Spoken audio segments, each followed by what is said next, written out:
Hi everybody, I'm Kirsty from Breathe Birth Yoga. Today's 10-minute taster is all about the pelvic floor.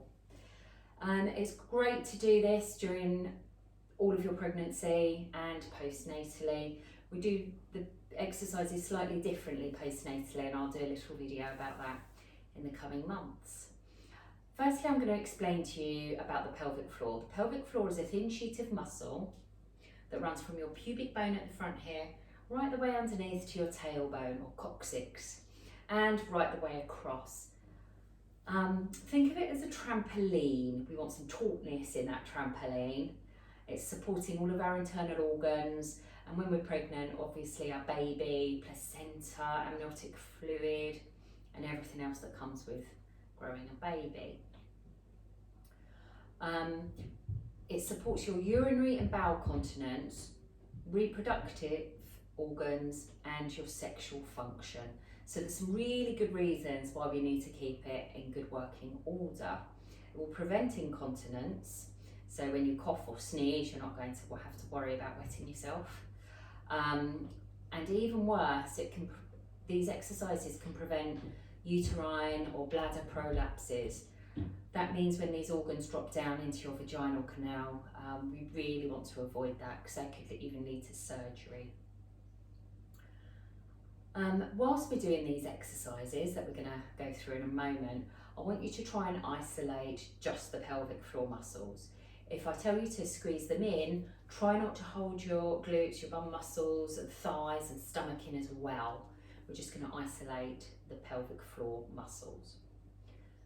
Let's quickly talk about positioning. I find that I can feel my muscles, pelvic floor muscles, working best when I'm in an upright forward position, like so.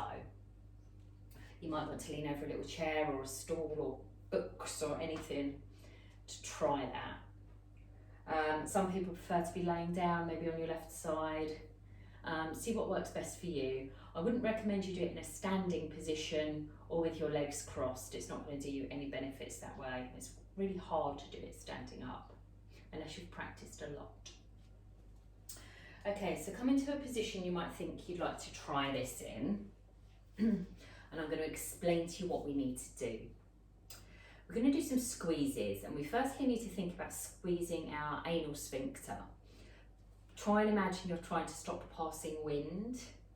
Then we need to squeeze in and up with our perineum. That's the area between our anus and vagina.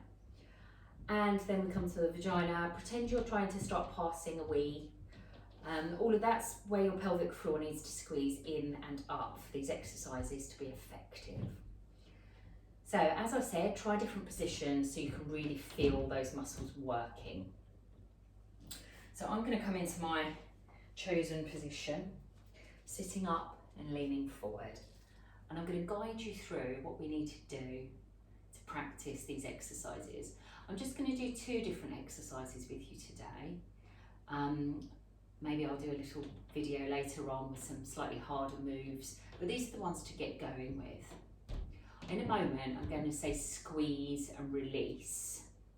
Now when I say squeeze, I don't mean all of your muscles in your body. Remember, we're just identifying those anal muscles, vagina, and the perineum in between. We're going to pull them in and up.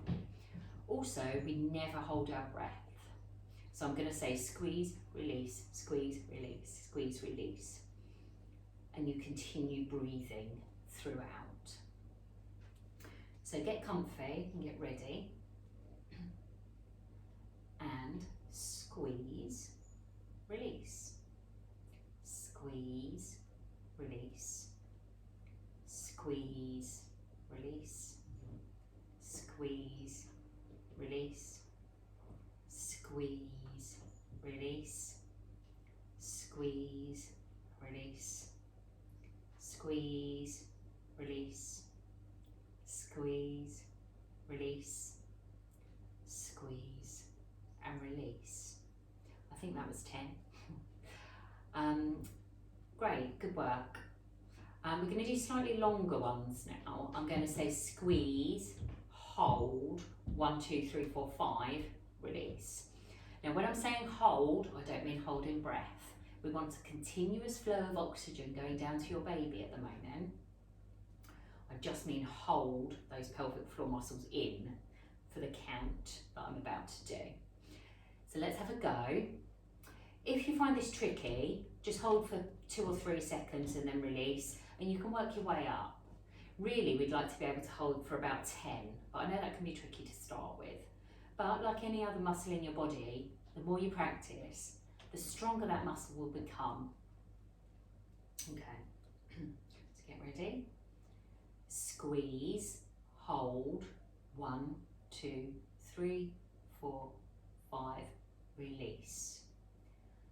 Squeeze, hold, 1, 2, 3, 4, 5, release. Squeeze, hold, 1, 2, 3, 4, 5, release. Squeeze, hold, 1, 2, 3, 4, 5, release. Couple more. Squeeze, hold, 1, 2, 3, 4, 5, release. Squeeze, hold, 1, 2, 3, 4, 5, release. That's it for now. You've done so well. We should be repeating this quite a few times throughout the day to see any effect. And really, after a little while of doing this, you should be able to hold those squeezes for longer. If you can't feel the release at the end of 5 or 6 counts, it's because your muscles have already released slowly and you've not noticed. It means you're doing it for too long.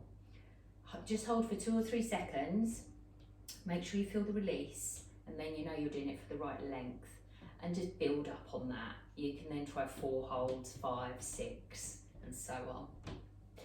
Well done everybody, great work.